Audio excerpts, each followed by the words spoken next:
أشهد أن لا إله إلا الله أستغفر الله نسألك الجنة ونعوذ بك من النار نشهد أن لا إله إلا الله نستغفر الله نسألك الجنة ونعوذ بك من النار نشهد أن لا إله إلا الله نستغفر الله نسألك الجنة ونعوذ بك من النار اللهم إنك عفو تحب العفو فاعف عنا اللهم إنك عفو تحب العفو فاعف عنا اللهم إنك عفو تحب العفو فاعف عنا يا كريم وعليكم السلام ورحمة الله وبركاته. Inshallah, we'll get started in just a minute or two. Inshallah, we'll be just making the sunnah dua in the month of Ramadan, in which the Prophet Muhammad ﷺ, he advised us to mention Allahumma innaka afu wa tuhibbu afwa fa'fu anna. So inshallah ta'ala we'll be making this dua, and then inshallah ta'ala we'll be getting started in just a minute. نشهد أن لا إله إلا الله نستغفر الله نسألك الجنة ونعوذ بك من النار نشهد أن لا إله إلا الله نستغفر الله نسألك الجنة ونعوذ بك من النار نشهد أن لا إله إلا الله نستغفر الله نسألك الجنة ونعوذ بك من النار اللهم إنك عفو تحب عفوا فاعف عنا اللهم إنك عفو تحب عفوا فاعف عنا اللهم إنك عفو تحب عفوا فاعف عنا يا كريم نشهد أن لا إله إلا الله نستغفر الله نسألك الجنة ونعوذ بك من النار نشهد أن لا إله إلا الله نستغفر الله نسألك الجنة ونعوذ بك من النار نشهد أن لا إله إلا الله نستغفر الله نسألك الجنة ونعوذ بك من النار اللهم إنك عفو تحب عفوا فاعف عنا اللهم إنك عفو تحب عفوا فاعف عنا اللهم إنك عفو تحب عفوا فاعف عنا يا كريم اللهم صل وسلم وبارك عليه وعلى آله وأصحابه الفاتحة بسم الله الرحمن الرحيم الحمد لله رب العالمين الرحمن الرحيم مالك يوم الدين إياك نعبد وإياك نستعين اهدنا الصراط المستقيم صراط الذين أنعمت عليهم غير المغضوب عليهم ولا الضالين آمين آمين آمين وعليكم السلام السلام عليكم ورحمة الله تعالى وبركاته.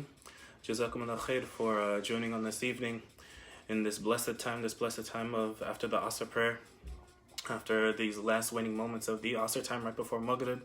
This is a blessed time that, as the Prophet Muhammad ﷺ has let us know about. So it's mashallah, it's blessed that everybody is joining in, inshallah ta'ala, to try to extract these last few moments of the fast right before we open our fast. And I don't say that we break our fast, say that we open our fast, because our fasting is like a gift. Our fasting is like a gift that we're presenting before Allah subhanahu wa ta'ala in recognition when the Prophet Muhammad ﷺ narrated in the Hadith Qudsi that Allah subhanahu wa ta'ala says that fasting is for me and I reward for it. That every single action has a specific number of righteous deeds and hasanat that we can take from it. Except for fasting, and Allah subhanahu wa ta'ala says that it is for me and I reward for it. Meaning that whatever Allah subhanahu wa ta'ala wills. And so it's a gift for Allah subhanahu wa ta'ala that we're giving him. A gift in sincerity that we're just neatly packaging for Allah Azza wa Jal. And we don't say when we open up a present, when we wrap it, very nicely and put it in a nice box or whatever like that, and we give it to a friend, we don't say that they broke open the box. No, we don't say that they broke the box. We say that they opened the present. And so this fasting that we're offering to Allah subhanahu wa ta'ala, we're opening our fast. We're giving this gift to Allah Azza wa Jal that he accepted from us, inshallah ta'ala. Allah barak fikum. وتقبل منا جميعا إن شاء الله تعالى آمين. Inshallah ta'ala, the title for this course that we'll be covering for the month of Ramadan, inshallah ta'ala, for this week and then the next 3 weeks after, The title of the course, inshallah ta'ala, will be about, is entitled Character and Relationship Development. And obviously we're doing it within the light of the prophetic sunnah of Sayyidina Muhammad sallallahu alayhi wa sallam. And we'll be building our discussion and this series based off of the treatise written by Sayyid Habib Umar Bin Hafiz, who is the founder and director of the Darul Mustafa Islamic Seminary, where alhamdulillah I, as well as I've been fortunate enough to be able to spend some time at and to study at, alhamdulillah. And so this course, inshallah ta'ala, is going to be based off of that text, inshallah ta'ala. And the whole goal of the course, the whole goal of this program, inshallah, on Mondays, and inshallah ta'ala, we pray and hope that you'll join the Mecca Center, the Muslim Education and Conference Center of America, every single day in this blessed time that we can prepare and refine this gift that we're presenting before Allah Azza wa Jal. We pray, inshallah ta'ala, that you'll join us, inshallah ta'ala, each and every single time right before this time of iftar, this blessed time in which is mustajab, that is accepted from Allah Azza wa Jal. Inshallah khair. But in regards to Mondays, in regards to this course, inshallah, our goal is really just to understand how our character, our personality, our character, how we express ourselves, understanding character development, and how our human relationships kind of meld together and intertwine to fulfill the mission of prophecy and spiritual excellence, or ihsan.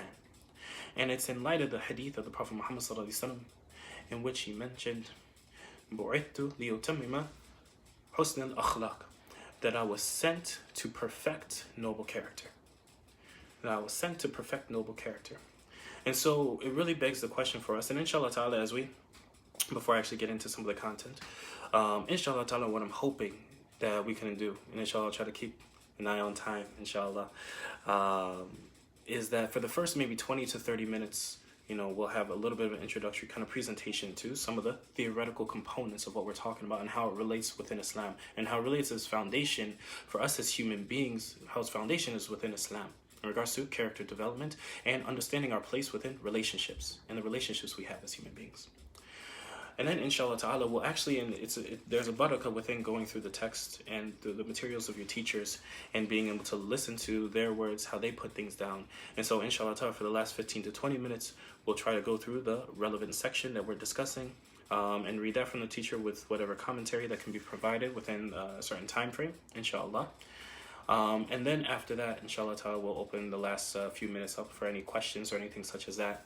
I think we do have one of our administrative personnel, inshallah, so either post a question in the chat and perhaps they can repost that question for me, inshallah ta'ala, so I can see. But khair, inshallah ta'ala, this is a journey that we're taking together. This is a discussion that we're having together in this time in which we are physically apart. We're using these virtual means to bring our hearts even more closer than they ever were before. And so it's a great honor for me to be able to meet all of you, inshallah ta'ala. And I pray that our meeting won't just be within this virtual space, but even more so, it will be in the physical space of the Mecca Center. And even more so, it will be in the physical space at the Hawd of the Rasulullah sallallahu alaihi wasallam, at the blessed pond of the Prophet Muhammad sallallahu alaihi wasallam, and then Jannatul Firdaus al-A'la, inshallah ta'ala, ameen. So, bismillah. So the question begs itself, what is character? What is character? Now, the Merriam-Webster dictionary defines character as the complex of mental and ethical traits, marking and often individualizing a person, a group, or a nation. Okay? Now, Islamically speaking, within the context of Islam, we understand that a human being, so we're not going to talk about groups or nations, we're just focusing on our individual traits, our individual character traits. And so, Islamically speaking, a human being is comprised of 5 elements, essentially. Okay? Those elements are a ruh, okay, the soul, a nafs, the self, jasad, the body, al-aql, intelligence, what? Al-qalb, the heart, or the spiritual heart. Not the physical heart, but the spiritual heart. And often in many cultures, in most cultures, if not all cultures, the idea of the heart is always meant to mean something that is spiritual, something that is innate to a person's characteristics or a person's quality, their personality. Their heart spoke to me, right? And so that's where we have our understanding of our spiritual heart. And so really our character is defined by our expression of humanity through each of these 5 elements. How we express ourselves as it relates to our soul, our self, our body, how we express ourselves on our physical bodies. And through our intelligence and with our spiritual hearts and that insight that we inherently have as a believer. And so, inshallah ta'ala, now we want to come to understand that the concept of character development and building up our character, this ittimam of husn al-akhlaq, this perfection of noble character, it's not about creating a caricature of ourself. It's not about carving an idol of an image of yourself that you're trying to reach, right? And striving to obtain some sort of ideal, but it's about the refinement of our inherent mental and ethical traits as they express both physically and spiritually and emotionally and intellectually as well.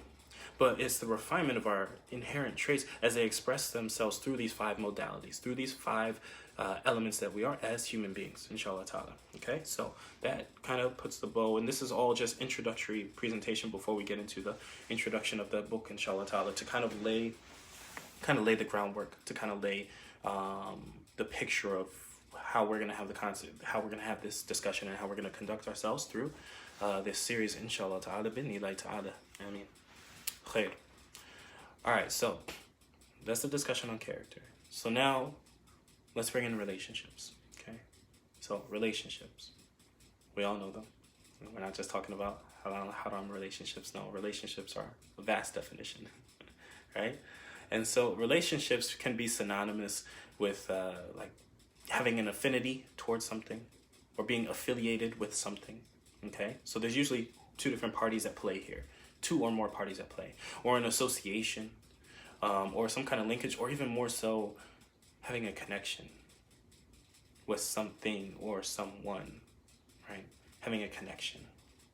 And essentially what it is an intangible bond in which 2 or more parties, they have this intangible, this thing that you can't touch, this bond that they have with one another, whether they recognize it or not. And a good example of this, inshallah ta'ala, let's just leave it within the context of our relationship with our Lord, and then we'll go into the 3 different types of relationships that we have as human beings that the Sayyidina Habib Umar, that he discusses in here.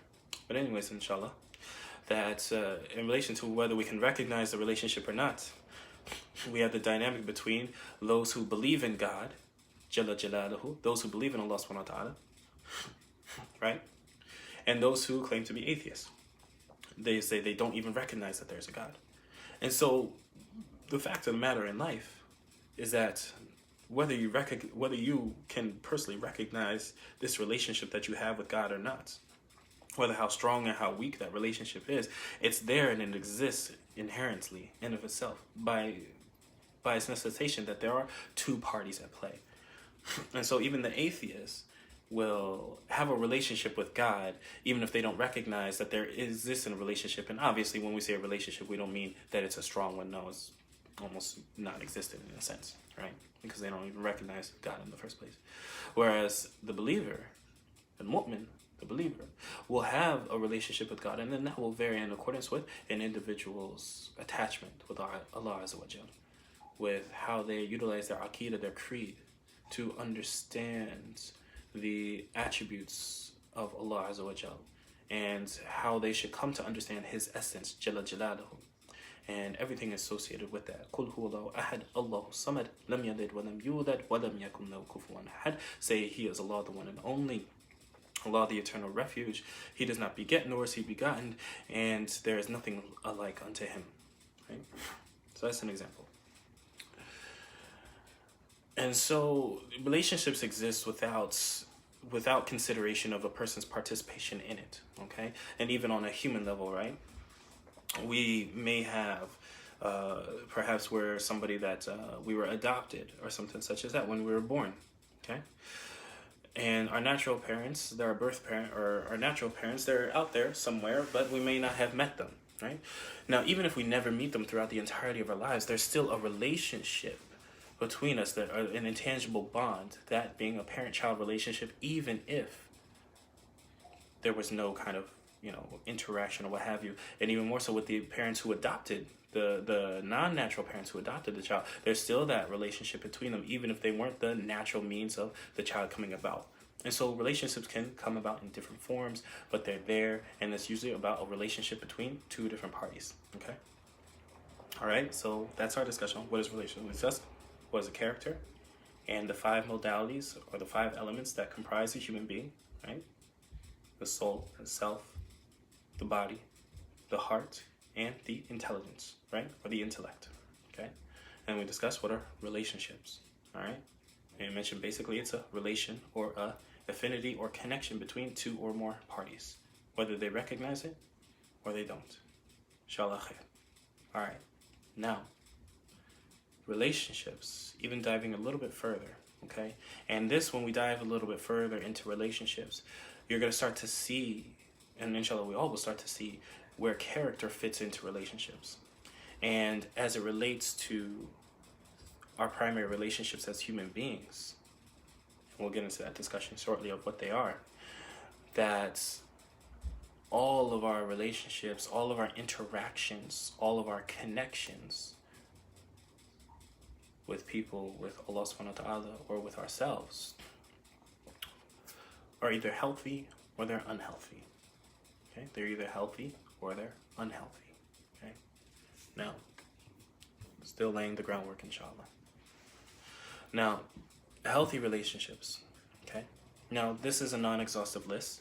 And as you're listening to this list of what defines like a healthy relationship or an unhealthy relationship, try not to come to conclusions within Islam based off of some of these things, because each and every single one of these has a relationship within, has a connection within Islam, has some basis within the Quran and Sunnah. But inshallah ta'ala, when we delve into the different relationships that a human being can experience, the 3 different primary relationships that a human being experiences, we'll go much deeper into healthy versus unhealthy within the context of that discussion. So just inshallah, be patient if you do have some questions that come up in regards to some of the things that are mentioned, inshallah ta'ala.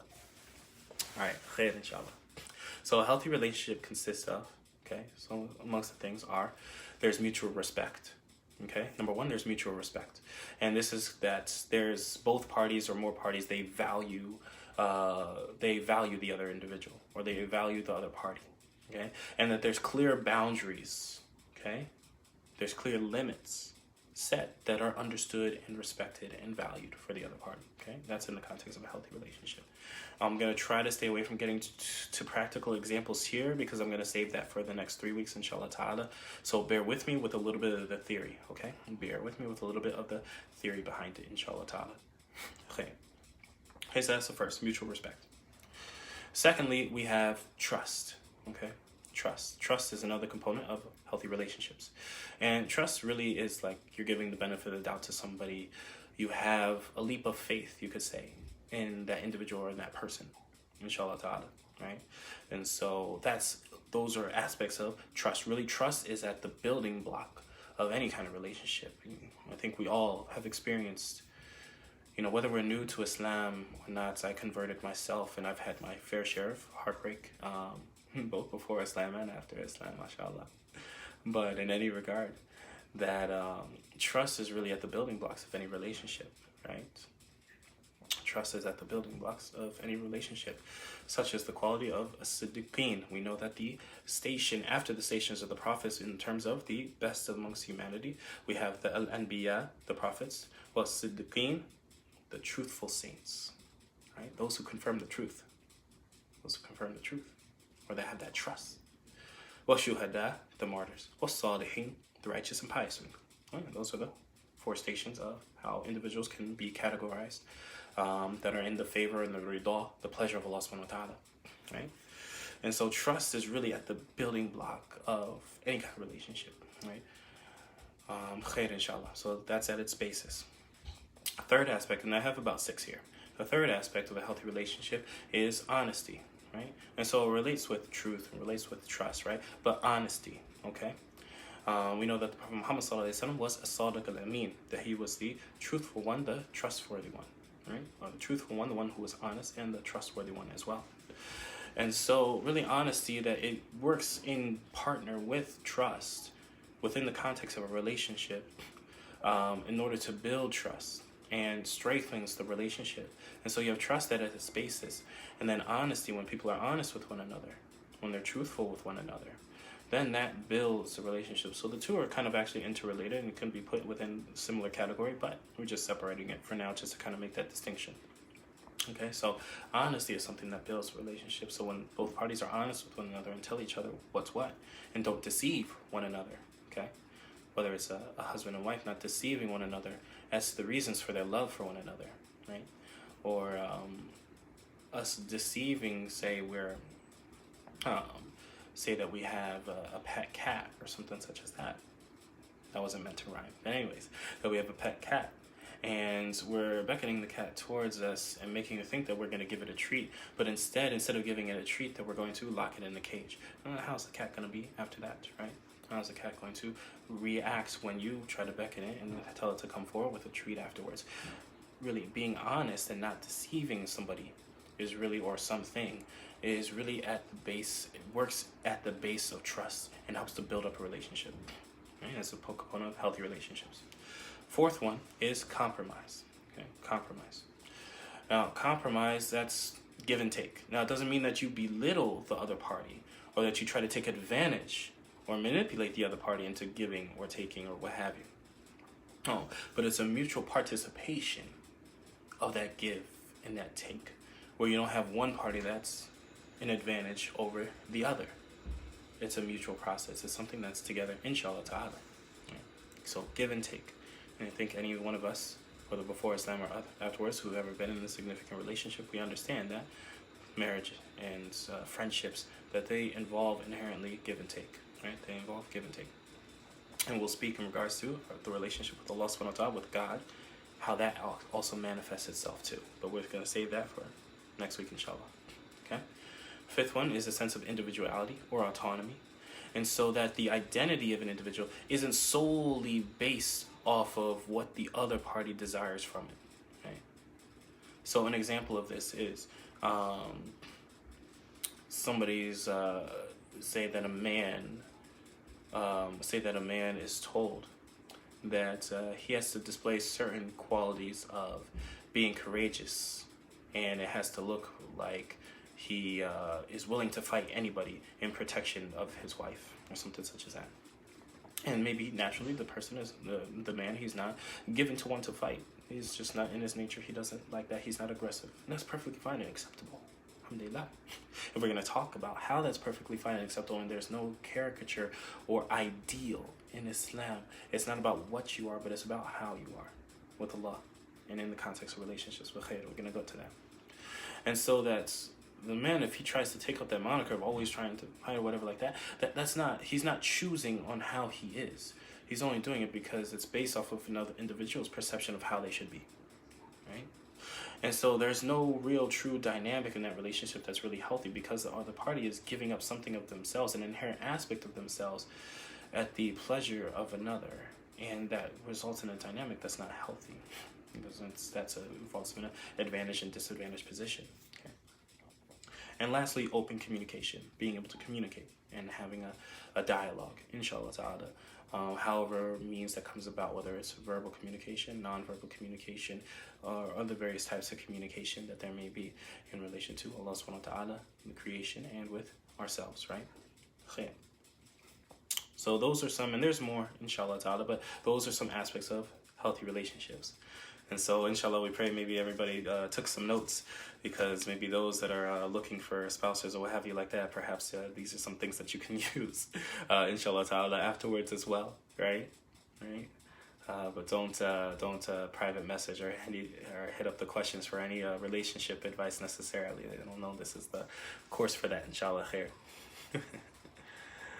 Alhamdulillah, alhamdulillah, alhamdulillah, who is the one who is the creator of relationships and nurtures them best. Alhamdulillahi Rabbil Alameen. So unhealthy relationships, okay? So our time, 25 minutes has elapsed. So about what? Okay, inshallah, we'll see the time. All right, so unhealthy relationships. Unhealthy relationships consist of, okay, so another, let's just make it 6 and 6. Unhealthy relationships involve control, okay, control, number one.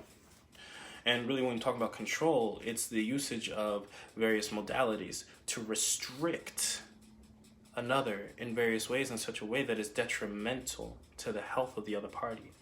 And so I've done, alhamdulillah, in New York City, I've done a lot of work with victims of, or survivors, excuse me, of domestic violence and sex trafficking, etc., alhamdulillah. And in all of those relationships, obviously they're unhealthy relationships. And you would see examples of people who would have like their movement restricted. And so maybe they have their odometer miles that are counted by the other party, by the spouse or by their partner. And their movements are tracked.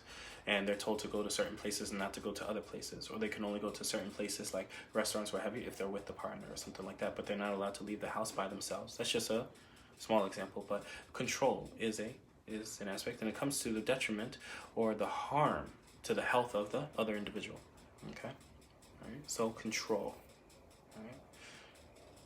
And the second one, hostility. And so there can be a sense of hostility between the parties, whether from one party to the other or mutually between one another, right? And really it's just, hostility is really just behavior that is utilized in an aggressive manner that violates the boundaries. Remember, we talked about boundaries when it comes to mutual respect. And so when you violate the boundaries in an aggressive manner, not out of accident or something, but it's in an aggressive manner, when boundaries are violated in an aggressive manner, whether it's emotionally aggressive through words maybe, or manipulating somebody's feelings, right? Or physically aggressive, no, don't touch me, and touched anyways. Or perhaps it's psychologically, psychological manipulation or what have you, right? And so it violates the boundaries of another party, right? And so that's an aspect of unhealthy relationships, okay? Thirdly, inshallah, dishonesty. And so obviously in juxtaposition, also some of these are in juxtaposition to what we mentioned with healthy relationships. But anyways, dishonesty. So obviously that's in opposite of honesty. And so dishonesty works at that level where maybe there once was trust, but you have somebody that's dishonest. Somebody that is not honest, and you find that out. And that destroys trust completely. Right? It destroys it completely. I thought of maybe a crude example where, for those that are familiar with popular culture, right? Well, mashallah, Muslim Education Conference Center of America, we're probably all familiar with this, right? You talk about the, without mentioning specifics. Actually, you know what? Let's get without specifics, inshallah. But if you have, say, that somebody cheats on another person, right? Within the context of a relationship, that act of dishonesty ruins the foundations of the relationship. Why? Because you can't bring yourself to trust the person anymore, right? You can't bring yourself to trust the person anymore. That's why that lying is such a great sin in Islam. When the Prophet Muhammad ﷺ says that a believer is not one who lies. A believer is not a liar. And why is that the case? Because you lie, you're trying to deceive Allah. And of course, we could never deceive Allah subhanahu wa ta'ala.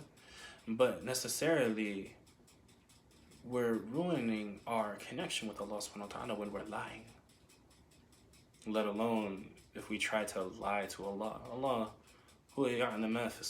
He knows what is within the hearts, within the chests, within the breasts. And so we can never deceive Allah. We can never lie to Allah.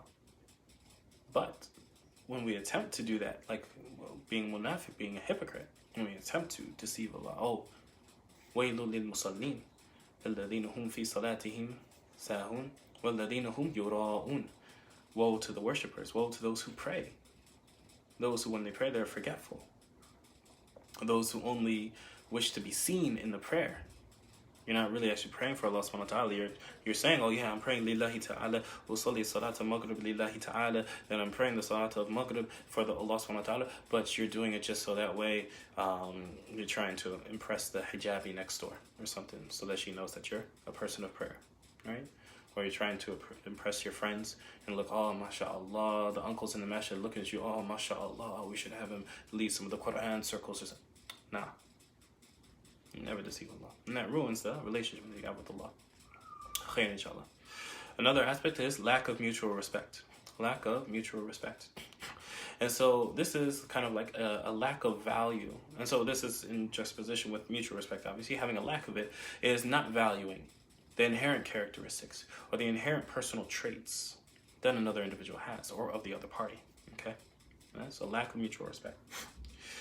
And then we also can have intimidation, or the usage, how we use control to consistently place the other party, the partner, the spouse, the friend, the coworker, the colleague, whoever it is, in a state of fear, panic, or being timid. Okay? So we're constantly putting them in a state of fear. I think we've all maybe have had kind of the helicopter boss, right? In our workspaces, the helicopter boss, who micromanages us, and we're always just, who can function in a work environment in which you're always fearing your boss? Research shows that's not the case, that you're not going to have great output. You know, we're not able to function. We all know about toxic work environments, right? And what makes work environments toxic is when there's intimidation from your upper management or from those who are directly above you, and they put you and you're constantly put within a state of fear or panic, and you're made to be timid in your work as a result. You don't want to step on anybody's toes, right? Or we might have a CYA type policy, right? Or cover your butt type technology or policy, right? And everybody's just trying to not step on anybody's toes. Everybody's trying to be careful, whatever it is like that. Khair, inshallah. All right? And again, as I mentioned, inshallah, as it relates to healthy and unhealthy, we'll talk about all these different aspects within the context of practical context over these next couple of weeks, inshallah, on how it relates and how we can improve our character traits and beautify our character traits within the various relationships that we have and make them healthy, inshallah ta'ala, so that we have a healthy relationship with Allah Azza wa Jal. Think about that for a moment. Having a healthy relationship with God, with friends, with family, knowing how to go about it. Maybe the relationship isn't healthy as a result, but you know how to go about. You know how to conduct yourself in practicality, right? That's what we all want to do. That's what we all want to do in our lives. And even more so with ourselves, knowing how to interact with ourselves, right? And so lastly, inshallah, the last one in unhealthy relationships is there can exist violence. And violence can be on a continuum of a number of things. It could be physical violence, as we're all aware, sexual violence. It could be emotional violence, right? Emotional violence, you violate the emotions of another, you manipulate the emotions of another. Psychological violence, you manipulate the psychology of another and trick them, or trick their mental state into thinking a certain way, right? Or violence can also be spiritual violence, right? We also have spiritual abuse that exists out there, where individuals who are in a spiritual position of authority, that they violate that, and they might utilize the religion. And this is not even all of us, right? All of us need to be careful of this. Allah musta'an, where we utilize the religion, utilize Islam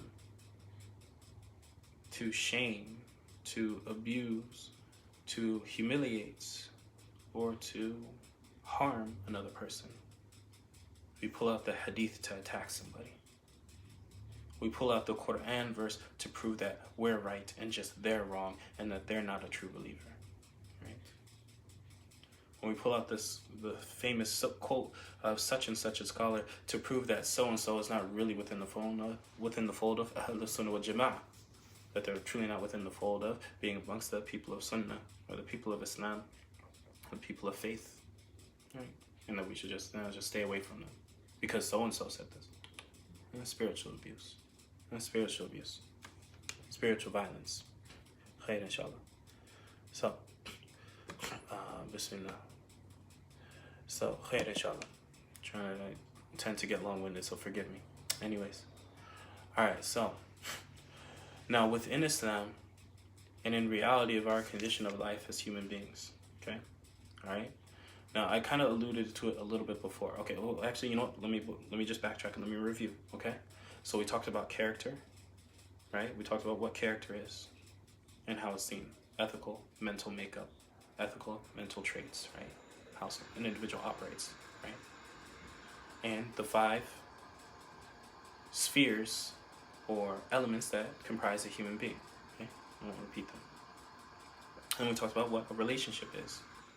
2 different parties, multiple parties, relation to one another, positions with one another, whether they recognize it or not. And then we went deeper into relationships, and we talked about what can make a relationship healthy or unhealthy. And we talked about various different ways in which it could be healthy, right? Trust being at the building block of any relationship. And then we also talked about the ways it can be unhealthy and how dishonesty can destroy that, or use of intimidation and violence, manipulation can destroy it, right? And make it unhealthy, okay? So now, as it relates to what relationships do we have as human beings, okay? What relationship do we have as human beings, okay? Now, human beings and human relationships fall into 3 categories. They fall into 3 categories. Close the door, please. They fall into 3 different categories. Mom, Dad, I want to say good night to you. Oh, good night, buddy. Love you. Assalamu alaikum. All right, that's my son. Alhamdulillah. Alhamdulillah. Anyways. Anyways, right? So 3 different, inshallah, we'll list them all out, inshallah ta'ala, no problem. Okay, well, I'll repeat them at the end, inshallah. Sorry, I just saw that question pop up. So anyways, within Islam, in reality of our condition of life as human beings here on earth, our relationships fall into 3 different categories. We will only ever have 3 different types of relationships. And they have subcategories, some of them do, but 3 primary relationships that we have. Every single human being throughout the entirety of human history, without any exception, we have 3 primary relationships. Number 1 is with Allah Azza wa Jal, with God, Subhanahu wa Ta'ala. That's our very first one. Okay, our relationship with God, with Allah Azza wa Jal. Secondly, it's with the creation of God, or with the servants of God, right? Secondly, with the servants of God, or with the creation of God, right? That's our second type of relationship that we have, okay? And that falls within, angels, the prophets, the other people, rocks, trees, inanimate objects, the universe at large, just the creation of Allah, pretty much anything other than Allah subhanahu wa ta'ala, right? Everything other than Allah Azza wa Jal, right? So Allah Azza wa Jal is the first relationship that we have, and then we have a relationship with the creation of Allah Azza wa Jal, Khalqillah, right? And then thirdly, we have a relationship with ourself. Now, when we talked about a relationship is between 2 different elements, 2 different parties, right? So how do we have a relationship with ourselves? Right? How do we have a relationship with ourselves? And this is where it comes into play, the fact that the human being is comprised of multiple different parts, multiple different elements. Not all of them are always in harmony with one another. The soul is not always in harmony with how the body expresses itself. Right? The self is not always in harmony with the soul. We know that there's a nafs al-amara, a nafs al-amara bisu, a nafs al-mutma'inna, right? The content soul, the soul that vacillates, right? The soul that vacillates, and the soul that inclines to evil, right? Or the self. We really use the context of the self, right? Or our intellect might not be in harmony with our heart. We might feel, we might perceive something to be true, but our intellect doesn't understand how to utilize and interact within the world in order to accomplish what the heart is perceiving. So an example of that could be an individual who feels like they should pray. They want to pray. Their heart is telling them to pray. And the time of Asr is running out. But they are not inhibiting themselves from watching their favorite show, and they get caught up in it until the time for Asr runs out. So they're not using their intellect, because intellect is a faculty of the soul, and this is the definition within Islam that's given by our traditional scholars from the Saleh, that is the faculty of the soul that inhibits an individual from foul behavior. Okay? It's a faculty of the soul that inhibits an individual from foul behavior. And so you want to pray. Your heart's telling you, I want to pray. I want to feel Allah. But your intellect, you're caught up in the distraction of what's on TV. And you don't inhibit yourself from being distracted from TV in order to act on what your heart is wanting you to do. Right? That's an example of the intellect and the heart not being in harmony. So you're not always in harmony with yourself. So verily, you have a relationship with yourself that you have to harmonize, that you have to get in balance. And you can have a healthy relationship with yourself. And there's folks out there that have unhealthy relationships with themselves. Right? Like having low self-esteem is unhealthy. Or having suicidal ideation, right? Maybe not perceiving yourself as being enough, being good enough, being beautiful enough, being loved enough, right? Those are all unhealthy relationships that we have with ourselves. That has clear teachings within Islam on how we can go about them, inshallah ta'ala, right? Clear teachings within Islam, inshallah ta'ala, and we'll go through them when it comes to the time to talk about the self. Inshallah khair. All right. And so what we're going to be doing to kind of wrap up our introduction, right? To wrap up our introduction is we're going to... Sorry, the broadcast got interrupted. Poor connection. Bismillah. All right, good. So we're going to be delving into that interplay between our noble inherent personality, character traits, our traits, okay? In light of the prophetic sunnah of Sayyidina Muhammad sallallahu alaihi wasallam. And do so in such a way where we see how we should be with God, how we should be with the creation of God, and how we should be with our very self, right? It's about the how. It's about how we are. It's not about what we are or what we should be, okay? We're not looking to develop who we are, no, for any maybe like why reason, so that we have those questions, who, what, where, why, and how, right? We're not looking to develop a who. We're already a who. You're already a who. You have a name, right? You have a name. We're already a who. And we're not talking about the why reasons. Why the reasons can vary for how we go about life, right? How we go about why we make the decisions that we do. Reasons can vary. Intentions can vary. Sincerity can vary.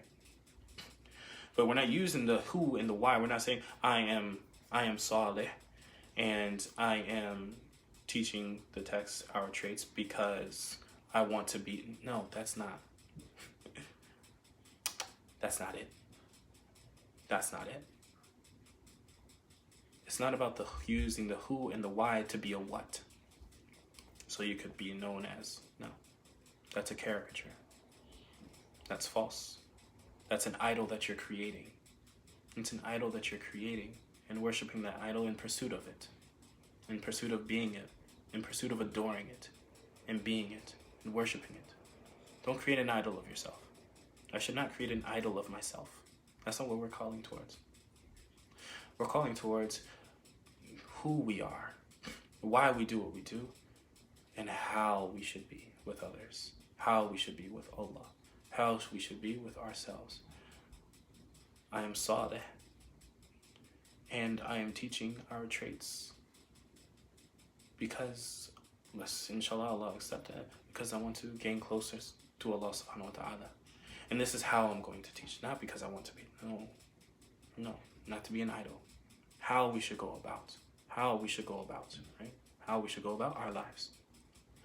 And oftentimes we lose ourselves within this concept. And there's actually some books out there with some very dangerous titles. I'll be quite honest. And that's purely my opinion, and also actually an opinion of some of my teachers as well, in review of book titles. That, book titles, and we're not trying to come at people who make certain book titles and say that it's necessarily faulty and you should stay away from the book. No, not necessarily. No, but when we use like being the ideal Muslim, the ideal Muslimah, right? The ideal. Automatically, you're getting out of that sense of self. You're getting out of that sense of self and creating a character of what your self should be and say, no, I'm not enough. I need to be this other thing. That's not the way. This isn't just modern progressive opinion right here. This is Quran and Sunnah. Look at the example of Sayyidina Umar radiallahu anhu. Or Sayyidina Abbas, the uncle of the Prophet sallallahu alaihi wasallam. When Abu Sufyan, a noble, who was a noble in Mecca, before he converted to Islam, he came to renegotiate the Treaty of Hudaybiyah. He came to renegotiate the Treaty of Hudaybiyah. And he came to Medina with a contingent. And when he requested from the Prophet Muhammad ﷺ to renegotiate this treaty, he was obviously rejected for it. And the Prophet Muhammad ﷺ started gathering armies in order to march on Mecca. And obviously we know that this is the Fatah of Mecca. This was the opening, the conquest of Mecca. But Abu Sufyan was obviously in the city of Medina at this time. And so Al-Abbas, the uncle of the Prophet ﷺ, who was also a noble and dignitary amongst the Quraysh, he took special charge and asked the Prophet Muhammad ﷺ to take special charge of Abu Sufyan. Right? And as he was walking, Sayyidina Umar radiallahu anh, he came and saw that Al-Abbas radiallahu anh was with Abu Sufyan. He came on a horse. And he said, Ya Aduwallah, O enemy of Allah, if I could, I would just strike your neck and execute you on the spot. I can't wait to tell the Prophet Muhammad ﷺ that you are here. And so Sayyidina Umar radiallahu anh, he rushed off to go to the Prophet Muhammad ﷺ, so that way he could seek permission to execute Abu Sufyan, who was not converted to Islam at this point. And so Abbas was trying to hurry up to the Prophet Muhammad ﷺ, and Umar radiallahu anh sought permission with the Prophet Muhammad ﷺ to strike the neck of Abu Sufyan. And then Abbas radiallahu anh, the Prophet Muhammad ﷺ said, Al-Abbas, what do you say? And he said, perhaps we could make some use of Abu Sufyan. Perhaps we could make some use. Perhaps he might change. And so the Prophet Muhammad ﷺ, then he went to Abu Sufyan and said, oh, yeah, Abu Sufyan, don't you think that it's time to? Don't you think that it's time to turn to Islam? Right? And then Abu Sufyan eventually accepted Islam at the hands of Allah subhanahu wa ta'ala knows best concerning him. Right? But in any regards, Sayyidina Umar radiallahu anh, the Prophet Muhammad ﷺ didn't say, Umar, this is wrong, this is not how you should be in this situation, this is not what you should express in this situation or whatever like that, you need to be more like Al-Abbas. No. The feelings and the opinion of Sayyidina Umar radiallahu anh was valid. Within context, within Islam. The Prophet Muhammad ﷺ did not rebuke him. But he did go with the opinion of Al-Abbas radiallahu anh. And so that's to say that the diplomatic nature of Al-Abbas radiallahu anh, his natural personality, characteristic, that it was also okay. And so our natural personality and our natural characteristics, it's okay. And we see this, there's plentiful examples amongst the Sahaba. The Sahaba did not come just like the Prophet Muhammad ﷺ. But they used the sunnah of Sayyidina Muhammad, Habib Umar sallallahu alayhi wa alihi wa sahbihi wa sallam, to work on their deficiencies and to improve upon their strengths around the mold of who they naturally were as people. Right? Sayyidina Uthman radiallahu anh was not like Sayyidina Umar radiallahu anh. Sayyidina Aisha wa Hafsa radiallahu anhuma were not like Sayyida Sophia radiallahu anha, right? Or Sayyida Khadija radiallahu anha, or even Sayyida Fatima radiallahu anha alayhi salam, right? They were all different, but they're all from amongst the best of people. They're all from amongst the best of people. And any cursory look into the history of Islam and opinions and everything such as that will indicate there are a vast number of thoughts and opinions and personality characteristics and traits that the Sahaba radiallahu anhum exhibited. However, what was true for them is that they all took from that mashrab of Sayyidina Muhammad sallallahu alaihi wasallam. They all took from that place of drink from the Prophet Muhammad sallallahu alaihi wasallam in order to improve themselves. It's just as we find in the hadith of the Prophet Muhammad sallallahu alaihi wasallam, ليس الشديد بسرعة وإنما الشديد الذي يملك نفسه عند الغضب. That the strong one is not the one who is proficient at wrestling. However, the strong one is the one who, when anger occurs to him, that he reins himself in, that he restricts himself. That he restricts his anger at the time of, or he restricts himself at the time of anger. And so the Prophet Muhammad ﷺ is validating the anger that could arise in us. That's fine. However frequent it may be, perhaps we're naturally predisposed to being a little bit more hot-headed than others. That's okay. It's not about we're always in a cool, serene, mashallah, whatever. No. No. But it's about when these things arise within us. That could be deficiencies or not.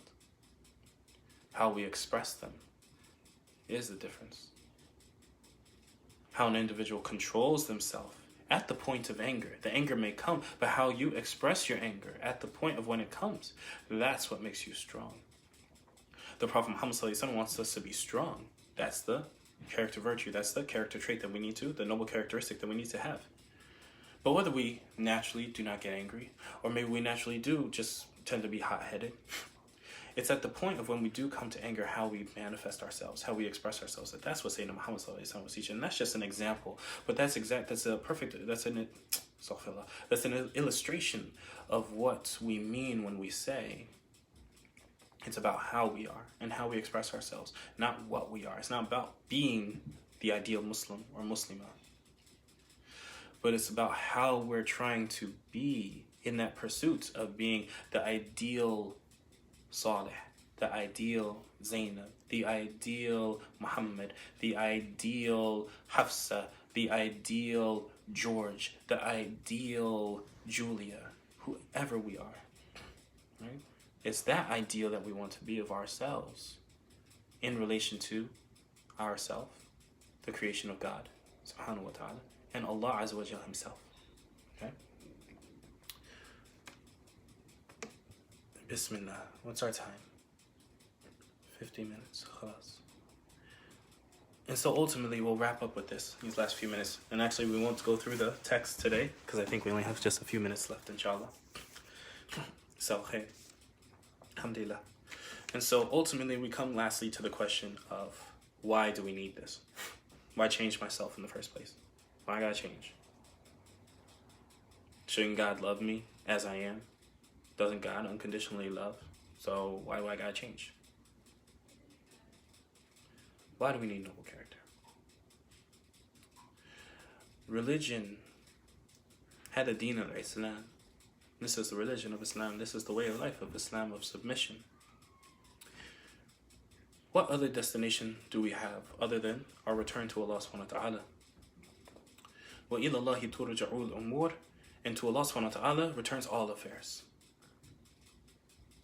Eventually we're going to be hitting a day in which we stand before Allah Azza wa Jal. Every single human being will be doing this. Every single one. And so what do we have on that day? Do we boil down our religion to just a mathematical equation of, well, you know, I did this amount of righteous deeds and I did this amount of bad deeds. Oh, it's more. Okay, khalas, I'm going to. It's not that simple. It's not about the number. There was, in a prophetic narration from the Prophet Muhammad ﷺ in a hadith, there's an individual that's to come on Yawm al-Qiyamah, and Allah Azza wa Jal is going to ask him, would you like to enter into Jannah by your good works or by my mercy? Subhanahu wa ta'ala. And the individual will say, Ya Allah, by my works, because he was a worshipper of years and years and years, righteous individual, whatever like that. His sincerity was not even in question. Sincerity was not even in question. You say, Ya Allah, by my works, alhamdulillah, I did all these things. You enabled me with your good grace to be able to do all these things. Sure, yeah, by my good works. And so Allah Azza wa Jal will then say, okay. And so Allah Azza wa Jal placed the blessing for just an eyelash onto one side of the scale. And then he put the good works of the individual on the other side of the scale. Now obviously the eyelash scale, that outweighed the good works that the individual was doing. And so then Allah subhanahu wa ta'ala says, okay, take this person to hell. And he says, Ya Rab, by your mercy, by your mercy. And Allah Azza wa Jal then enters into Jannah by his mercy. But it's to say that, oh, mashallah, if you hear that in the background, that's my daughter trying to get into the room. Alhamdulillah. But anyways, and so, right? And so so it's not by the mathematical equation and the mathematical calculation that we have, in the amount of works that we do. But it's about putting ourselves in position for the mercy of Allah Azza wa Jal. Putting ourselves in position that Allah subhanahu wa ta'ala looks at us with his eye of mercy. And we enter into his pleasure, into his garden by his eye of mercy. Right? And so the Prophet Muhammad ﷺ, why noble character? Because we enter into Jannah, number one, by the mercy of Allah Azza wa Jal. But the Prophet Muhammad ﷺ, so how do we put ourselves in that position? The Prophet Muhammad ﷺ said, in an authentic narration that's collected in the collection of At-Tirmidhi, Bayhaqi, that the most beloved of you to me and those who will be closest to me on the day of judgment. Come here. And the closest to me on the day of judgment are the best of you in character. Right? And so this is the Prophet Muhammad sallallahu alaihi wasallam confirming that the most beloved of you to me, hey guys, bismillah, the closest of you to, the most beloved of you to me, and those who will be closest to me on the day of judgment are the best of you in character, right? In another narration, in Bukhari and Muslim and others, we learn that Prophet Muhammad sallallahu alaihi wasallam said, truly those with the best character among you are the best of you. Truly those with the best character are the best of you. And so it's incumbent upon us to try to endow ourselves with virtue, to refine our strengths and our weaknesses, who we are as individuals, and to not just become a caricature of the self, but to rediscover our true selves, inshallah ta'ala, in light of the prophetic sunnah of Sayyidina Muhammad sallallahu alayhi wa sallam, and being able to follow along that path, just as Sayyidina Muhammad sallallahu alayhi wa sallam was described by Allah Azza wa Jal in Quran, as being upon a great character, a khuluqun azim, as Allah subhanahu wa ta'ala says in Surah An-Nun, inshallah ta'ala, subhanakallahumma wa bihamdik, nashhadu an la ilaha illa ant, nastaghfiruka wa natubu ilayk. Anything that is correct is from Allah subhanahu wa ta'ala, and any errors or shortcomings are from myself. Wa sallallahu ala sayyidina Muhammadin wa alihi wa sahbihi wa sallam, wa alhamdulillahi rabbil alameen. Inshallah, there was a couple questions. Bismillah. And so one of the questions was, can we list the characteristics of both healthy and unhealthy relationships once more? Okay, inshallah. Suli, mama, you have to be for 1 minute. Okay? Alhamdulillah. So, healthy relationships and unhealthy relationships. So 6 characteristics, inshallah. So the first one, inshallah, maybe if somebody can do a favor to another person, and as I'm saying this, type it out into the chat, inshallah ta'ala. If somebody can give that charity to another individual, inshallah, man dalla ala khairin falahu ajri mithli fa'ilihi. Whoever leads to a good action, for him is the reward of the person who completed it, as the Prophet Muhammad sallallahu alaihi wasallam said. So if somebody can write these out, inshallah, for the benefit of others, that would be good, inshallah. But the first of these is mutual respect. And that's in a healthy relationship. Mutual respect. Okay? Secondly, trust. Okay? An aspect of a healthy relationship is trust. Inshallah. Hey, I'm Batul. Can you put that on the door and then maybe go show downstairs and show Mama, okay? Take it, get it for her, okay? Get it for her. Go ahead. Get it for her. And then take it downstairs and have her show Mama, okay? Bismillah. Alright, so number 1 being mutual respect. Mutual respect. And number 2 being Halima. Number 2 being trust. Okay? Number 3 being honesty. Number 4, compromise. Number 5, individual autonomy. And 6, open communication. Okay? So we have mutual respect, trust, honesty, compromise, individual autonomy, and open communication. And there's more, inshallah ta'ala. You can look those up, others on Google, inshallah ta'ala.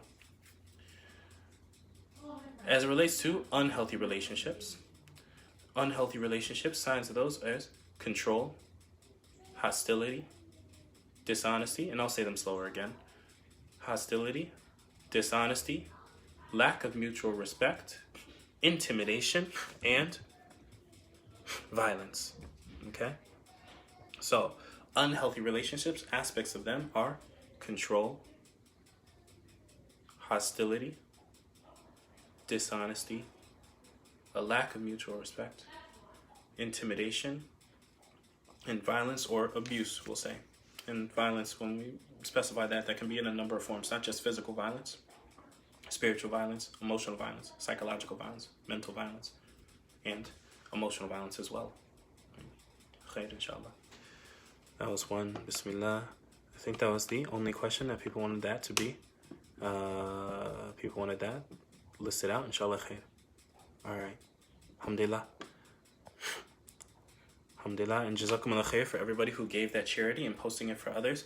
Allah subhanahu wa ta'ala reward you all and bless you all immensely. And at this time of iftar, inshallah ta'ala, I think it's coming in 1 minute if it hasn't come already.